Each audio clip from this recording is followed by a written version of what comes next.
Hi everyone. Today I'm going to take up what many mariners consider to be a very boring topic, and that is pumping and piping arrangements. Now, if you find this video a bit lengthy or boring, don't blame me, blame the bloody topic. The reason is that I do take up this topic is because as a marine officer, especially as a deck officer, you do not need to have an in-depth knowledge of pumping and piping arrangements as a marine engineer, but you still need to have some knowledge about this system that exists on ships because it may be asked of you not only in the exams and oral examinations, written examinations, but also when you become slowly start to grow in ranks and you get your promotions, and from a deck cadet you become a chief officer or a master. You need to have some basic understanding of this topic, otherwise you cannot function as a master or a chief officer.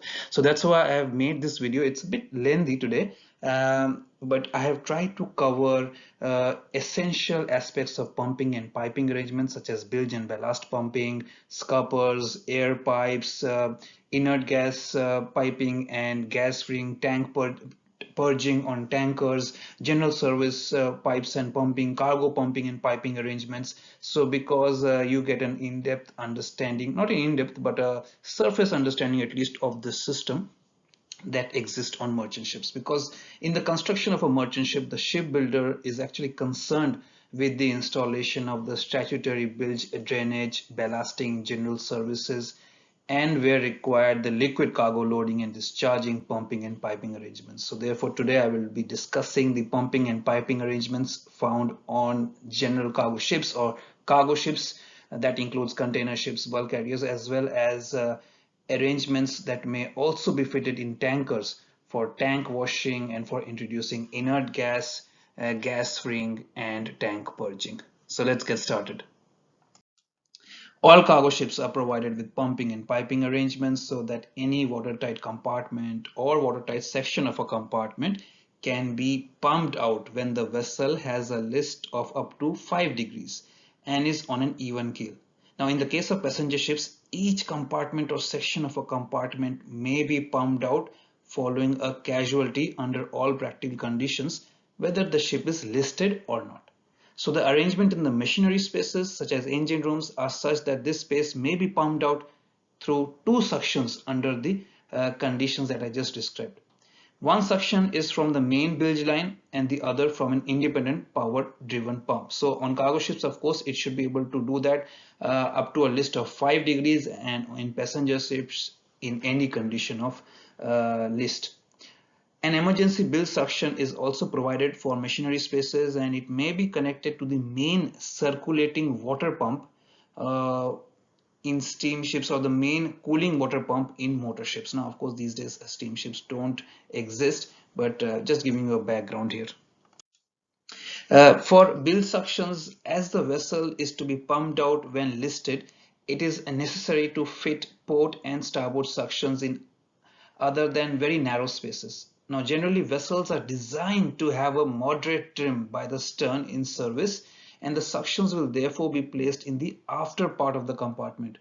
However, where a ship has a single hold which exceeds 33.5 meters in length, suctions are also arranged in the forward half length of the hold, because only the aft suction may not be enough to pump out this compartment.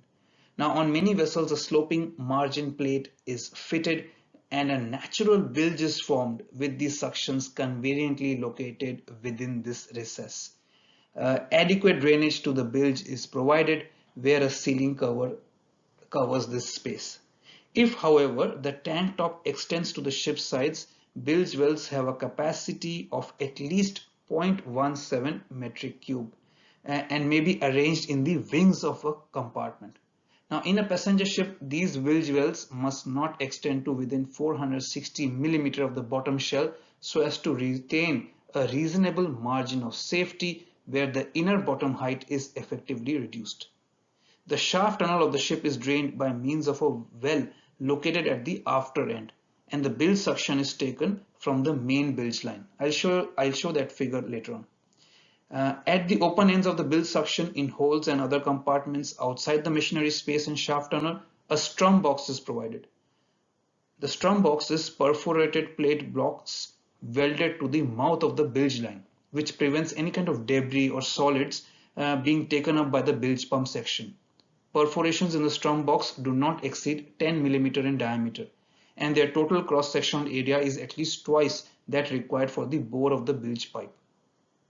Strums are arranged at a reasonable height above the bottom of the bilge or drain well to allow a clear flow of water and to permit easy cleaning. In the machinery space and shaft tunnel, the pipe from the bilges is led to the mud box, which is accessible for regular cleaning. Each mud box contains a mesh to collect the sludge and foreign objects entering the end of the pipe.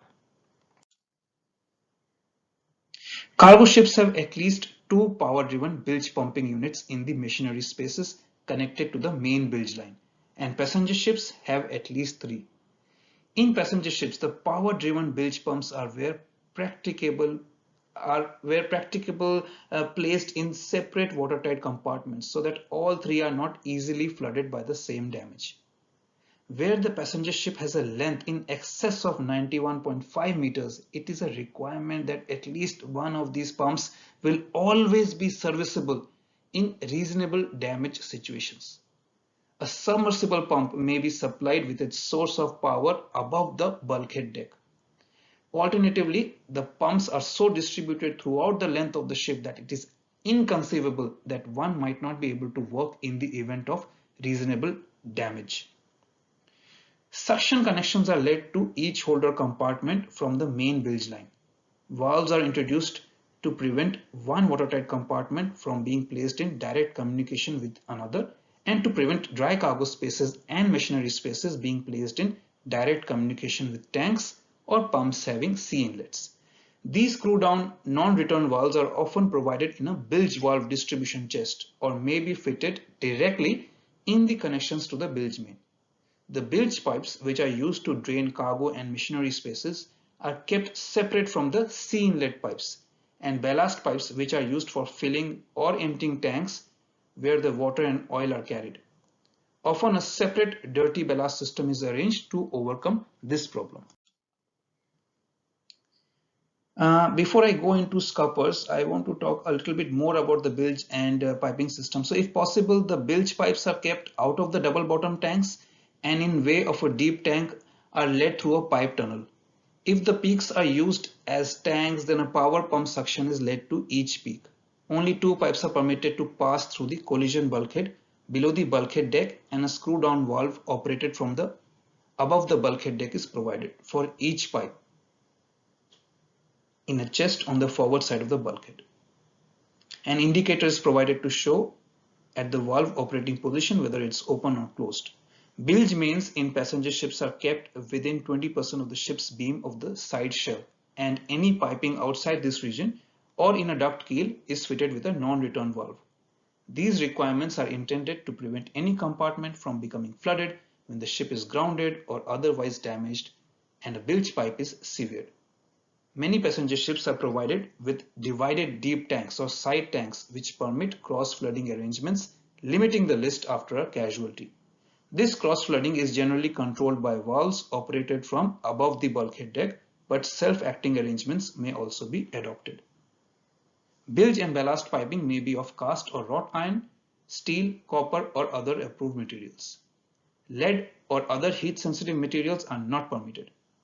The piping is fitted in lengths which are adequately supported and have flanged connections, provisions being made for expansion in each range of pipes. Now scuppers are fitted at the ship's side to drain the decks, as you see in the picture here. Below the freeboard deck and within the intact superstructures and houses on the freeboard deck fitted with watertight or weathertight doors, these scuppers may be led to the bilges. Alternatively, they may be led overboard, as you see in the picture here. So they may be led overboard provided that the freeboard is such that the deck edge is not immersed when the ship heels to up to 5 degrees. And the scuppers are fitted with means of preventing water from passing inboard. Usually a screw down non-return valve capable of being operated from above the freeboard deck is fitted.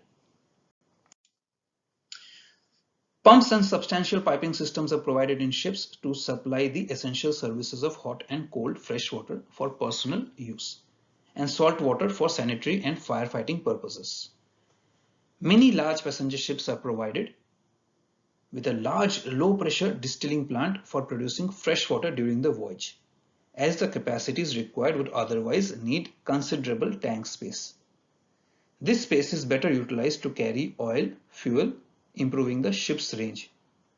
Independent tanks supplying the fresh water required for drinking and culinary purposes and freshwater washing may be taken from the double bottom tanks, the pumps for each supply being independent. Hot freshwater is supplied initially from the cold freshwater system through a non-return valve into a storage type hot water heater fitted with heater coils, and then the heated water is pumped to the outlet. The sanitary system supplies seawater for flushing water closets and may be provided with a hydropneumatic pump in cargo vessels, but on larger passenger ships where the demand is heavier, a continuously operating power pump is required. It is a statutory requirement that a fire main and a deck wash system should be supplied. This has hose outlets on the various decks and is supplied by power-driven pumps in the machinery spaces. Provision may be made for washing down the anchor chain from a connection to the fire main. Air pipes are provided for all tanks to prevent air being trapped under pressure in the tank when it is filled or a vacuum being created when it is emptied.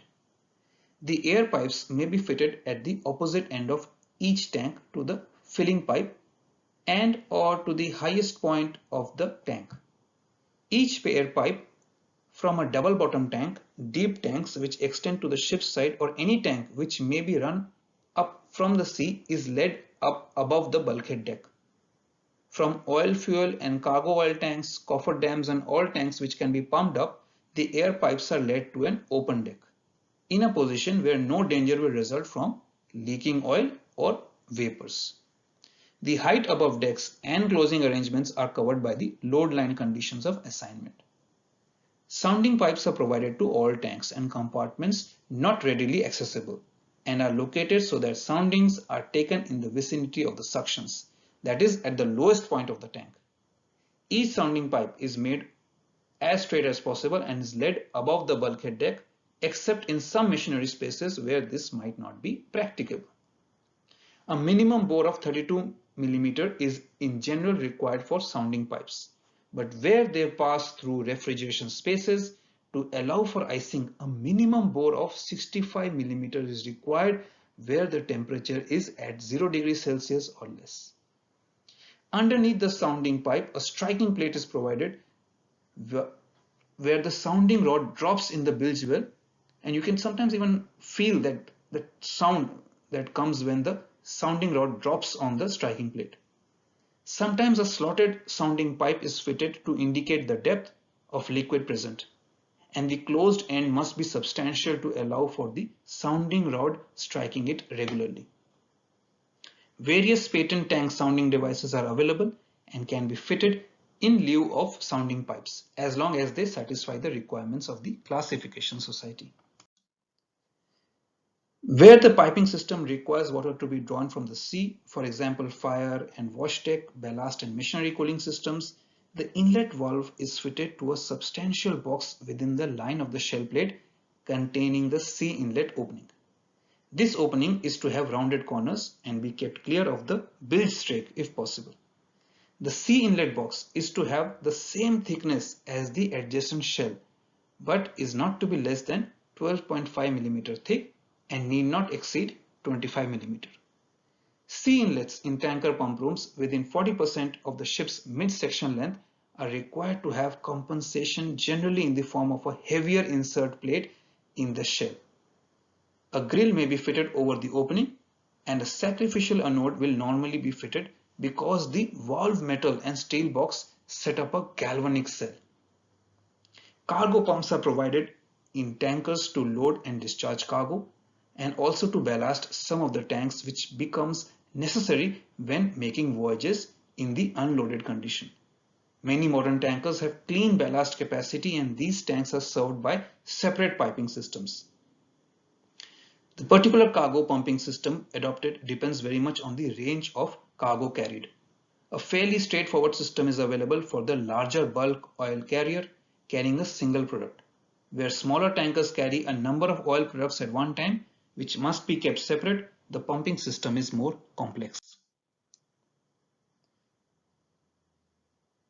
Where a single oil product is carried and where large tankers are designed solely to carry crude oil, a single pump room is fitted aft adjacent to the machinery spaces.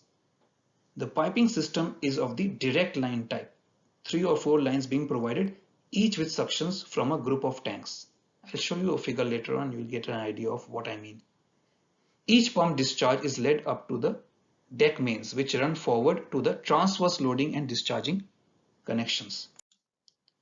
A few large tankers have a discharge system which relies on hydraulically controlled sluice valves in the tank bulkheads.